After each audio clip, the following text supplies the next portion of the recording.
बहुत स्वागत है आप सभी का हिंदी खबर देखने आप। मैं हूं आपके साथ सिमरन पटेल। बुलेटिन की शुरुआत करेंगे इस वक्त की बड़ी खबर के साथ।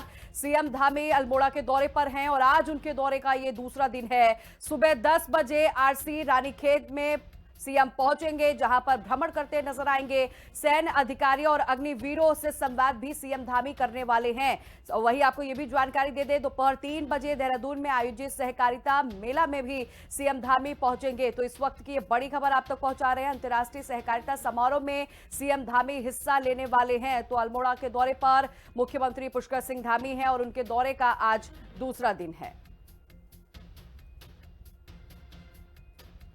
तो ये बड़ी जानकारी आप तक पहुंचा रहे हैं। अल्मोड़ा के दौरे पर मुख्यमंत्री धामी हैं और उनके दौरे का आज ये दूसरा दिन है। दोपहर 3 बजे वो सहकारिता मेला में भी पहुंचेंगे। वहां पर हिस्सा लेते हुए मुख्यमंत्री धामी नजर आएंगे। ये इस वक्त की बड़ी खबर आप तक पहुंचा रहे हैं। सीएम धामी अल्मोड़ा के दौरे पर है और आज उनके दौरे का दूसरा दिन बताया जा रहा है। सुबह 10 बजे आरसी रानीखेत का भ्रमण करने के लिए सीएम धामी पहुंचेंगे। वहीं सैन्य अधिकारियों और अग्निवीरों के साथ संवाद भी मुख्यमंत्री धामी करेंगे। इसी के साथ आपको बता दें, दोपहर 3 बजे देहरादून में आयोजित सहकारिता मेला में भी मुख्यमंत्री धामी हिस्सा लेने वाले हैं। अंतर्राष्ट्रीय सहकारिता समारोह में हिस्सा लेने सीएम धामी पहुंचेंगे और इस दौरान अग्निवीरों से संवाद भी करेंगे मुख्यमंत्री धामी। ये बड़ी जानकारी आप तक पहुंचा रहे हैं। सुबह 10 बजे का वक्त बताया जा रहा है जब सीएम धामी आरसी रानीखेत का भ्रमण करने के लिए पहुंचेंगे और उसके बाद सीधे वो सैन्य अधिकारियों और अग्निवीरों से संवाद भी करेंगे। और वहीं दोपहर 3 बजे आयोजित सहकारिता मेला में हिस्सा लेने के लिए मुख्यमंत्री धामी पहुंचने वाले हैं। तो सीएम धामी का अल्मोड़ा दौरा बेहद खास है। उनके दौरे का आज दूसरा दिन है। 2 दिन से अल्मोड़ा के दौरे पर मुख्यमंत्री पुष्कर सिंह धामी हैं और आज भी कई कार्यक्रमों में शामिल होते हुए सीएम धामी नजर आएंगे। अंतर्राष्ट्रीय सहकारिता समारोह में भी हिस्सा लेने के लिए सीएम धामी पहुंचेंगे। इसी के साथ अग्निवीरों से संवाद भी सीधे मुख्यमंत्री धामी आज करने वाले हैं। देखिए, 10 बजे का वक्त बताया जा रहा है। सुबह 10 बजे सीएम धामी आरसी रानीखेत का भ्रमण करने के लिए पहुंचेंगे और उसके बाद दोपहर 3 बजे सहकारिता मेला में हिस्सा लेने के लिए मुख्यमंत्री धामी पहुंचने वाले हैं। अंतर्राष्ट्रीय सहकारिता समारोह में हिस्सा लेने के लिए भी सीएम धामी पहुंचेंगे। तो 2 दिवसीय ये दौरा है। अल्मोड़ा के दौरे पर मुख्यमंत्री पुष्कर सिंह धामी हैं। उनके दौरे का आज दूसरा दिन बताया जा रहा है। वहीं सुबह 10 बजे आरसी रानीखेत का भ्रमण करेंगे और उसके बाद सैन्य अधिकारी और अग्निवीरों से संवाद करेंगे। ज्यादा जानकारी लिए हुए हमारे सहयोगी शुभांगी हमारे साथ जुड़ गई। शुभांगी, सीएम धामी का ये दौरा बेहद खास है और दौरे का आज दूसरा दिन है। आज भी कई कार्यक्रमों में शामिल होंगे सीएम धामी। क्या अपडेट उनके कार्यक्रमों को लेकर आपके पास?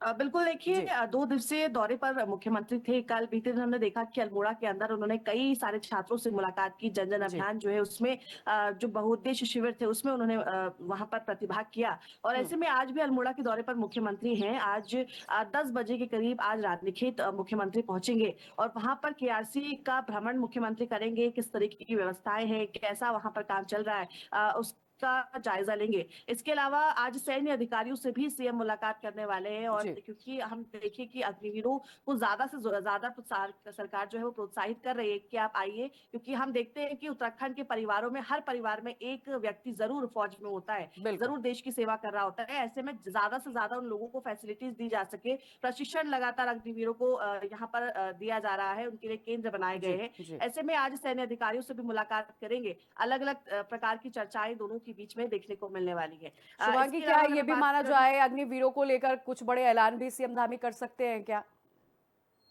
देखिए जब उनसे चर्चा होगी और जब अगर कोई परेशानी बताई जाती है या अगर हम्म। उनको बताया जाता है किस तरीके की दिक्कतों का सामना अग्निवीरों को करना पड़ रहा है, जी। तो उसके बाद मुख्यमंत्री उनके हित में कोई निर्णय जो है वो ले सकते हैं। इसके अलावा अगर मैं बात करूं तो आज रानीखेत के दौरे के बाद मुख्यमंत्री देहरादून लौटेंगे और 3 बजे आज सहकारिता मेले का आयोजन, क्योंकि देहरादून के परेड ग्राउंड में किया गया है, वहां पर मुख्यमंत्री जी। शिरकत करने जा रहे हैं। वहां पर तमाम जो वरिष्ठ नेता हैं वो भी वहां पर मौजूद रहेंगे, क्योंकि अलग अलग दिन अलग अलग कैबिनेट मंत्री जो है लगातार वहां पर रुक कर रहे हैं और आज मुख्यमंत्री भी वहां पर पहुंचने जा रहे हैं। और क्योंकि तमाम तरीके के स्वरोजगार के जो लोग हैं, जो वहां पर महिला समूह के लोगों ने भी वहां पर स्टॉल्स लगाए हुए हैं, उन तमाम चीजों को आज मुख्यमंत्री जो है वो देखेंगे, परखेंगे और उस मेले में प्रतिभाग करेंगे। शुभांगी, ये भी जानकारी मुझे ये दीजिएगा, चूंकि आज दूसरा दौरा है सीएम धामी का, अग्निवीरों से संवाद करेंगे और सहकारिता मेले में भी शामिल होंगे। इसके अलावा कोई और कार्यक्रम बताया जा रहा है क्या सीएम धामी का? मुख्य कार्यक्रम 2 ही जगह सीएम के प्रस्तावित है। एक तो रानीखेत में मुख्यमंत्री दौरा करेंगे और उसके बाद देहरादून में मुख्यमंत्री से सहकारिता मेले में प्रतिभाग करेंगे। उसके बाद जो उनके शासकीय कार्य है वो मुख्यमंत्री जी। उसके बाद करते हुए नजर आएंगे। तो आज ये मुख्य दौरे हैं जहां पर क्योंकि अंतर्राष्ट्रीय सहकारिता वर्ष 2025 से चल रहा है, ऐसे में इसके उपलक्ष्य में ये मेले का आयोजन किया गया है। लोग बढ़ चढ़कर इस मेले में पहुंच रहे हैं। कैबिनेट मंत्री तमाम इसमें आ चुके हैं, वरिष्ठ नेतागण लगातार इसमें आ रहे हैं और आज सीएम धामी भी आएंगे। और रानीखेत के दौरे में जिस तरीके से कल अल्मोड़ा में हमने देखा कि लगातार कई सारे लोगों से उन्होंने मुलाकात की, बिल्कुल जन जन शुभांगी, अभियान देखिए को ये भी उन्होंने आज भी देखना होगा। मुख्यमंत्री धामी अग्निवीरों से संवाद भी करते हुए नजर आएंगे। बहरहाल बहुत शुक्रिया करूंगी आपका जानकारी देने के लिए। खबरों में आगे बढ़ेंगे। मुख्यमंत्री पुष्कर सिंह धामी ने जन जन की सरकार जन जन के द्वार अभियान के तहत अल्मोड़ा जिले के ताड़ीखेत में आयोजित बहुउद्देशीय शिविर में प्रतिभाग किया है। इस अवसर पर मुख्यमंत्री ने क्षेत्रीय जनता से संवाद करने के साथ साथ विभिन्न विभागों द्वारा लगाए गए स्टॉल का निरीक्षण भी किया है। शिविर के पात्र लोगों को सरकार के अनेक जन कल्याणकारी योजनाओं से लाभान्वित करने के साथ ही जन समस्याओं का मौके पर सीएम धामी ने निस्तारण भी किया है।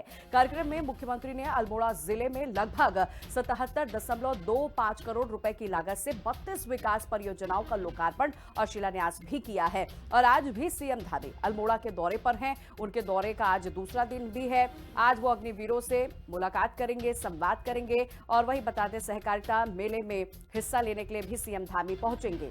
जन जन की सरकार जन जन के द्वार अभियान जो है प्रदेश सरकार की तरफ से बड़े पैमाने पर चलाया जा रहा है और इस आयोजन का, इस अभियान का मकसद ही यही है कि लोगों की समस्याओं को निपटारा करना, उनकी समस्याओं को हल करना और जो भी योजनाएं सरकार की तरफ से चलाई जा रही हैं धरातल पर उसका असर दिखे।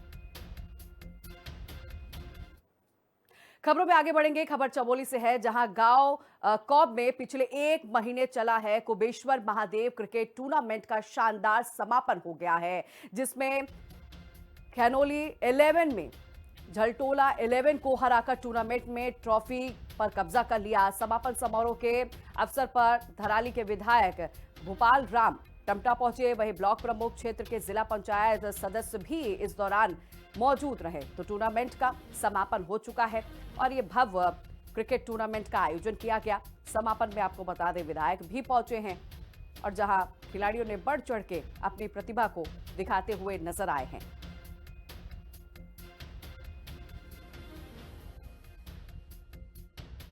हमारे पास 32 टीमें आई, काफी अनुभवी और काफी अच्छी टीमें आई, काफी अच्छा परिचय भी उन्होंने दिया और इसी के साथ 1 महीना इसको पूर्ण हुआ। एक सफल आयोजन जो हमने सोचा था, हमारी ग्राम सभा ने सोचा था, पूरी पिंडर क्षेत्र में जो कि हमारे कोप ग्राम सभा ने एक इतिहास बनाया है।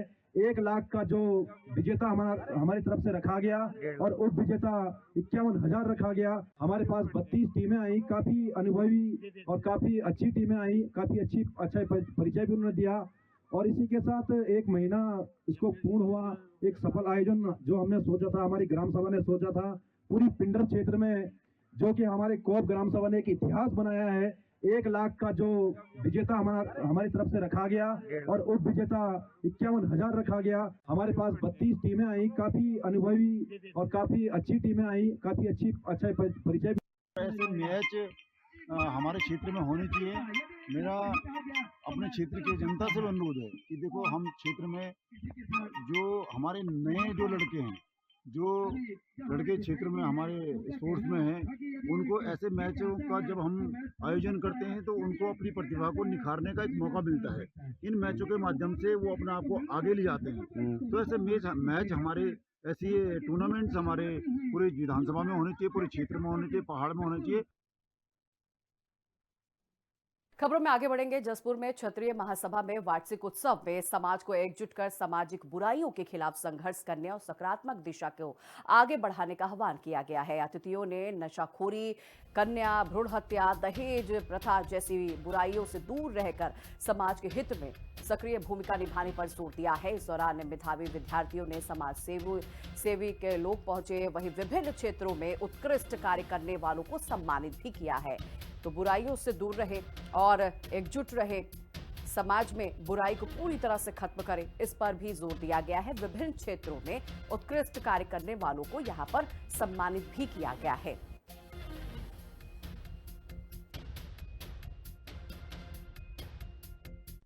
क्षत्रिय महासभा का वार्षिक अधिवेशन है हमारा, लगभग 10 वर्षों से चल रहा है। क्योंकि एक बार कोरोना के कारण नहीं हो पाया था, लेकिन हर वर्ष होता है। और वही मकसद एक ही है कि जो हमारे समाज में बुराइयां उनको दूर किया जाए, अपने बच्चों का प्रोत्साहन कैसे बढ़ाया जाए, कैसे समाज को संगठित किया जाए, क्योंकि क्षत्रियों का काम मार्गदर्शन करना है। यही हम प्रेरणा देना चाहते हैं समाज को कि समाज एकजुट रहे, एकता के साथ काम करे, भाईचारे के साथ काम करे। भारी उत्साह लोगों में है और हमारे समाज में जो पहले विघटनकारी ताकतें समाज को दाएं बाएं करती थी, अब उस तरह का सिस्टम नहीं रहा है। सारे क्षेत्रीय लोग अपनी जिम्मेदारी और लोगों के प्रति उनकी आस्था और लोगों की मदद करने में पीछे नहीं है। तो समाज हमारा दिन पे दिन रात दिन आगे बढ़ रहा है और हमें पूरी संभावना है कि आने वाले समय में पूरे भारतवर्ष का एक कोना भी ऐसा नहीं रहेगा जहां हमारे क्षत्रिय अपने दूसरे हमारे अन्य जातियों के लोगों की भी मदद में पीछे रहेंगे। चंपावत के लोहाघाट नगर में 18 दिसंबर से चल रहे वन वे ट्रैफिक व्यवस्था का लोहाघाट के विधायक खुशहाल सिंह ने अधिकारियों को कड़ा विरोध जताया है। वहीं वन वे ट्रैफिक व्यवस्था को बंद करने की मांग को लेकर लोहाघाट के विधायक खुशहाल सिंह ने अधिकारी और कांग्रेस कार्यकर्ताओं के साथ नगर में मीना बाजार चौराहे पर जमकर धरना प्रदर्शन किया और पुलिस प्रशासन से वन वे ट्रैफिक व्यवस्था बंद करने की मांग की है। इस दौरान कांग्रेस कार्यकर्ताओं ने पुलिस प्रशासन के खिलाफ जमकर नारेबाजी भी की है। तो वन वे ट्रैफिक व्यवस्था के खिलाफ जमकर विधायक और कांग्रेस कार्यकर्ताओं ने यहां पर धरना प्रदर्शन दिया और इसे बंद करने की मांग भी की है और साथ ही साथ चेतावनी दी गई कि अगर ये नहीं बंद किया गया तो आने वाले दिनों में उग्र आंदोलन किया जाएगा। तो वन वे को लेकर पुलिस और विधायक काफी आमने सामने नजर आ रही है और कार्यकर्ताओं ने इस दौरान पुलिस प्रशासन को लेकर जमकर नारेबाजी भी की है।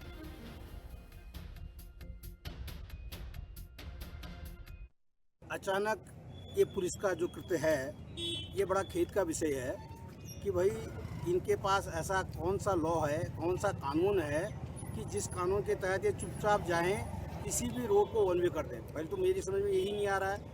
मैंने अभी एसपी साहब को और डीएम साहब को दोनों को कॉपी कर दिया। इनसे हमने अनुरोध किया था कि भाई आप पूरी रोड में कहीं पर भी कोई बाइक खड़ी है, गाड़ी खड़ी है, कोई इवन मेरी हो, हमने ये भी छूट दिया, जो भी जनप्रतिनिधि हो, किसी की भी हो, तो आप उनको हटवाइए, उनका चालान करने का काम करिए। वो काम तो ये नहीं कर पा रहे हैं, उसमें तो ये नाकामी दिखा रहे हैं अपनी। परंतु सीधे ये सादे व्यापारी हमारे इनको मिले, इनको प्रताड़ना करने के लिए इनको चाहिए।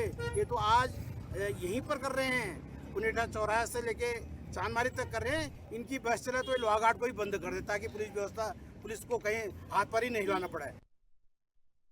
लोहाघाट में ट्रैफिक की व्यवस्था एक समस्या बनी हुई है लंबे समय से, और अभी जो वन वे ट्रैफिक किया गया है इसके लिए हम सब ने कहा था, और यहाँ के व्यापारी बंधु भी बैठे थे, लोहाघाट के गणमान्य नागरिक भी बैठे थे, कि एक विषय ये आया कि साहब यहाँ की ट्रैफिक व्यवस्था थोड़ा सा गड़बड़ है, इसको ठीक किया जाए। उसी को देखते हुए प्रशासन ने एक ट्रायल के रूप में इसको लिया है कि प्रातः 8 बजे से लेकर रात के 8 बजे तक इसको हम जो है वन वे करेंगे।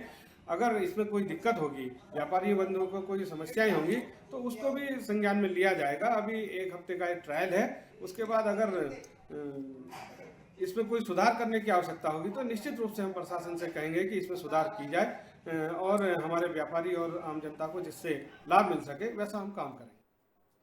पहाड़ी इलाकों में जंगली जानवर अब लोगों और उनके जानवरों पर भी हमला करने लगे हैं। बीती रात नलगांव में एक गुलदार ने एक घोड़े को मार डाला। इस घटना के बाद इलाके में लोग जो है काफी डरे सहमे नजर आ रहे हैं। पहले सिर्फ बंदर, लंगूर और जंगली सुअर ही खेतों को नुकसान पहुंचाते थे, लेकिन अब गुलदार और भालू भी गांव के पास दिखाई दे रहे हैं, जिससे लोग जो है दहशत में जी रहे हैं। अब इन भालू और गुलदार का हमला देखते हुए ग्रामीण जो है काफी डरे सहमे नजर आ रहे हैं। गुलदार ने एक घोड़े पर हमला कर दिया है और यही वजह है कि ग्रामीण जो है घरों से बाहर भी नहीं निकल पा रहे हैं। हालांकि वन विभाग से लगातार ग्रामीण द्वारा ये मांग की जा रही है कि गुलदार को पकड़ने के लिए एक ठोस कदम उठाया जाए और लगातार इलाके में गुलदार के साथ साथ भालू की भी दस्तक देखने को मिल रही है। जंगली जानवरों के हमले से दहशत फैला हुआ है। पौड़ी के पोखरी ब्लॉक में उच्चतर माध्यमिक विद्यालय हरिशंकर ने एक भालू ने एक छात्र पर हमला कर दिया है। भालू ने छात्र को झाड़ियों में खींचा और उस पर हमला कर दिया। इस दौरान एक छात्र और शिक्षक ने शोर मचाकर भालू का पीछा किया और किसी तरह छात्र को बचाने में कामयाब हो गए। घायल छात्र को तुरंत अस्पताल में भर्ती कराया गया। घटना से स्कूल और आसपास के इलाके में डर का माहौल पैदा हो गया है। ग्रामीण और अभिभावक प्रशासन और वन विभाग से बच्चों की सुरक्षा के लिए उचित कदम उठाने की मांग कर रहे हैं। तो एक भालू ने छात्र पर हमला कर दिया। हालांकि समय रहते ही शिक्षक और भालू ने शोर मचाया, बच्चे ने शोर मचाया, जिससे भालू भागने में कामयाब रहा। लेकिन बच्चा जो है गंभीर रूप से घायल हुआ है। इसे लेकर अभिभावक और शिक्षा विभाग के अधिकारी जो है लगातार मांग कर रहे हैं कि इस पर ठोस कार्रवाई की जाए। क्या क्या क्या हुआ बच्चा, क्या हुआ? आज हमने विद्यालय देर से भालू ने फिर से क्लास आया है। और चमोली में भी भालू के हमले लगातार बढ़ रहे हैं। पोखरी ब्लॉक के जूनियर हाई स्कूल में हरीश शंकर में पढ़ाई कर रहे एक छात्र पर भालू ने अचानक हमला कर दिया। उसे झाड़ियों में खींच लिया और छात्र के शरीर पर गंभीर चोटें आई हैं। ग्रामीणों का इस दौरान कहना है कि वन विभाग इस हमलों को रोकने में पूरी तरह से नाकाम हो रहा है। लोग मांग कर रहे हैं कि स्कूल और गांव की सुरक्षा के लिए तुरंत कदम उठाया जाए ताकि भविष्य में ऐसी घटनाएं ना हो। तो भालू ने एक छात्र पर फिर से हमला कर दिया है। छात्र भालू के हमले से घायल हो गया है। ग्रामीण सुरक्षा की मांग कर रहे हैं। ग्रामीण कह रहे हैं कि भविष्य में ऐसी घटनाएं ना हो, इस पर काम किया जाए। जो वहाँ पे था वो छोटा था, जो क्लास में आया वो बड़ा था। हाँ। सर उसने दरवाजे ना खुलना जैसे ही मैंने वहाँ सुना, मैं इधर आया, वो अंदर से आया, मैंने अंदर नहीं देखा, मैंने नीचे देखा, अंदर से आया, उसने पीछे पकड़ा और सीधा वो पीठ पड़ी। जैसे ही मैंने देखा तो मैंने उसने यहाँ मारा, उसने पंजा यहाँ भी। और जब मैं भागा तो वहाँ तक भागा, तब तक वहाँ दूसरा था और उसने यहाँ ऐसा आया वो, तो मैं वहाँ नीचे गिर गया। सर तब इसने बोला बचाओ, तब मैं इसे बचाने के लिए गई उधर ही। ग्राम बरोड़ा में एक शख्स कम से कम लगभग 50 वर्षीय भालू के हमले द्वारा घायल किए गए हैं। तो उनके घायल की स्थिति जानने हम लोग यहाँ पे मौके पर पहुँचे। उसके बाद इनको हायर चिकित्सा केंद्र में रेफर किया गया है। और इस पे इन दौरान हमने अभी घायल को तत्काल सहायता देने के लिए एक फौरी राहत के तौर पर 15,000 रुपये अपने स्वयं के स्तर से अभी मुआवजे के तौर पे दिए हैं। और इससे पहले भी जो घटनाएं हुई हैं उसमें हम लोग भी कार्रवाई तत्काल करते हैं। और आजकल हम लोगों का भालू मानव संघर्ष के कारण में जो भी हम लोगों की रात्रि गश्त है और जनता को जागरूक करने का कार्यक्रम है, पटाखे फोड़ना, शोरगुल करना और ये सब एक्टिविटीज़ हम कर रहे हैं, जिससे कि भालू और मानव का संघर्ष का ये घटना हुई है बहुत दुखद है। और इस घटना के प्रति हमारा खेद है कि ऐसा नहीं होना चाहिए था और ये हमारे हाथ में नहीं। लेकिन जिस प्रकार से अगर ये घटना हुई है तो इस अभी तक तुरंत संज्ञान मैंने माननीय मुख्यमंत्री जी के कोऑर्डिनेटर माननीय दानू जी को, अभी सीएम साहब को इसका संज्ञान दिलाया है। अभी डीएम साहब को से मेरी बात हुई है। अभी विधायक जी को इस निमित्त मैंने बताया है कि भैया यहाँ पे हमारे क्षेत्र में इस प्रकार की घटना हो गई, भालू ने हमारे जो यशपाल सिंह जी हैं उनको घायल कर दिया है। और अभी यहाँ तत्काल अपने जो नानेबगढ़ जो हमारा CHC सेंटर है यहाँ पर से उनका प्राथमिक उपचार होकर के उनको रेफर श्रीनगर कर दिया गया है। जो हालात पूरा प्रदेश में बने हुए हैं, जंगली जानवरों का आतंक आए दिन बढ़ते जा रहा है, ये बहुत गंभीर मामला है, बहुत चिंतनशील है। देखिए जिस ढंग से ये मामला कोई प्रदेश का ही मुद्दा नहीं रहा है, ये देश की संसद में भी इस क्षेत्र के सांसद अनिल बलौनी जी के माध्यम से देश की संसद में भी इस सवाल को उठाया गया है। लेकिन बड़े दुर्भाग्य के साथ इस बात को कह रहा हूँ कि संसद में कही हुई बात का भी असर नहीं हुआ है। अभी तक भी उत्तराखंड सरकार ने इस भालू को, बाघ को और जो जिस प्रकार के ये आत्मघाती जो हमले जानवरों के द्वारा हो रहे हैं उनको शूट करने के लिए कोई भी आदेश नहीं किया गया है। चाहे वो वन विभाग को हो, DFO स्तर पर हो या उप जिलाधिकारी के स्तर पर हो, कोई भी आदेश ऐसा विभाग को नहीं दे। ऋषिकेश में लगातार बढ़ रही सूखी ठंड और कोहरे के कारण लोग सर्दी, जुकाम, खांसी और सांस की बीमारियों से परेशान हैं। सरकारी अस्पताल में मरीजों की भीड़ लगी हुई है। अस्पताल के डॉक्टर मरीजों को दवाइयां दे रहे हैं और उन्हें ठंड से बचाने के उपाय भी बता रहे हैं। वरिष्ठ सर्जन डॉक्टर लोकेश सलूजा ने के अनुसार कोहरे की वजह से आंखों की समस्या जो है काफ़ी बढ़ रही है। तो जिस तरह ठंड बढ़ रही है ऐसे में बीमारियां भी दस्तक देती नजर आ रही है और यही वजह है कि सरकारी अस्पताल में मरीजों की भीड़ देखने को मिल रही। सर्दी, जुकाम, खांसी के मरीज लगातार अस्पताल में पहुंच रहे हैं। जनरली इस समय जो पेशेंट आ रहे हैं वो सर्दी खांसी जुकाम वाले पेशेंट आ रहे हैं। दूसरा जैसे इमरजेंसी का सिनेरियो, इमरजेंसी में क्या है कि एक तो COPD वाले पेशेंट आ रहे हैं, सांस वास के पेशेंट आ रहे हैं, कार्डियक पेशेंट भी बहुत ज़्यादा आने लगे हैं। और तीसरे जो सर्जिकल पेशेंट होते हैं, जैसे प्रोस्टेट जिनका होता है, पेशाब रुकने वाले पेशेंट भी बहुत ज़्यादा आ रहे हैं। इस समय जो फॉग हो रहा है, फॉग की वजह से आँख के पेशेंट भी काफ़ी ज़्यादा तादाद में आ रहे हैं। कंजक्टिवाइटिस होने के चांसेस ज़्यादा रहते हैं क्योंकि AQI बहुत ज़्यादा बढ़ गया है, जिस वजह से क्या हो रहा है कि आँख के पेशेंट भी बहुत ज़्यादा आ रहे हैं। SSP पौड़ी सर्विस पनवार की ओर से किए गए इंस्पेक्टर दरोगा के ट्रांसफर पर IG गढ़वाल राजीव स्वरूप ने तत्काल प्रभाव से रोक लगा दी है। बताया जा रहा है कि ट्रांसफर करते हुए प्रक्रिया का पालन बिल्कुल नहीं किया गया। IG गढ़वाल राजीव स्वरूप ने बताया है कि यह विभागीय प्रक्रिया है। IG की ओर से ट्रांसफर पर रोक लगाने के बाद कुछ दरोगा और इंस्पेक्टर खुश हैं क्योंकि इसमें से कई ऐसे लोग भी हैं जिसका काफी समय से ट्रांसफर हो गया था, जबकि कुछ ऐसे भी लोग हैं जो कि लंबे समय से थाना प्रभारी और प्रभारी बनने की राह देख रहे थे, लेकिन उनका नंबर नहीं आया। तो कई दरोगा जो है खुश भी नजर आ रहे हैं क्योंकि उनके ट्रांसफर पर रोक लगाई गई है और पुलिसकर्मी जो है काफी तारीफ भी करते हुए इसे लेकर नजर आ रहे हैं। तो इसे लेकर आपको जानकारी दे दें, हालांकि दरोगा के ट्रांसफर को लेकर ऐलान किया गया था, लेकिन IG ने इस पर रोक लगा दिया है। खबरों में आगे बढ़ेंगे। 23 दिसंबर से हरिद्वार के रोशनाबाद स्टेडियम में सांसद खेल महोत्सव की शुरुआत होगी। 3 दिवसीय खेल प्रतियोगिता में करीब 450 खिलाड़ी जो है प्रतिभाग करेंगे। इस दौरान कई खेल में प्रतियोगिताएं आयोजित की जाएंगी। प्रेस क्लब हरिद्वार से प्रेस कॉन्फ्रेंस करते हुए भाजपा नेताओं ने इसे लेकर जानकारी दी है। प्रदेश में खेलों और खिलाड़ियों को बढ़ावा देने के लिए खेल प्रतियोगिताओं का आयोजन कराया जा रहा है, जिसके लिए सभी तैयारियां जो है पूरी हो गई हैं। खिलाड़ियों में भी इस खेल प्रतियोगिता को लेकर काफी उत्साह देखने को मिल रहा है।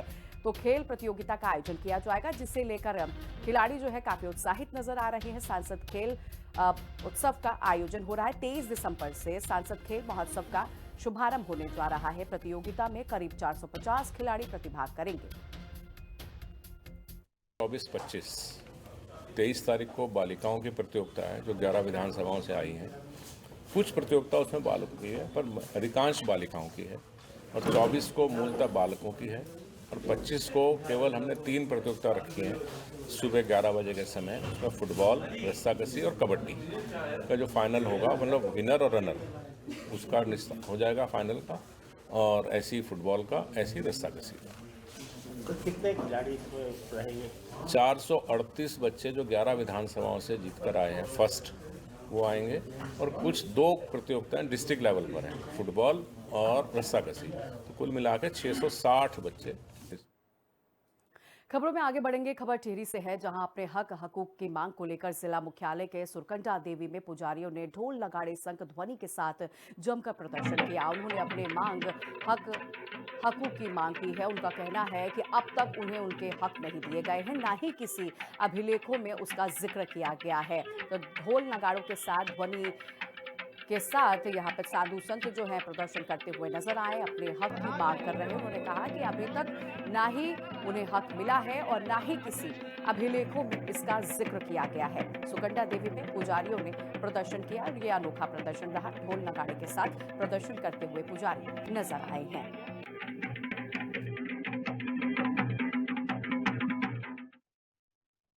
वो समिति अनलीगल थी, उसका रजिस्ट्रेशन नहीं था, तो पिछले साल हम चाह रहे हैं कि वहाँ रजिस्ट्रेशन हो।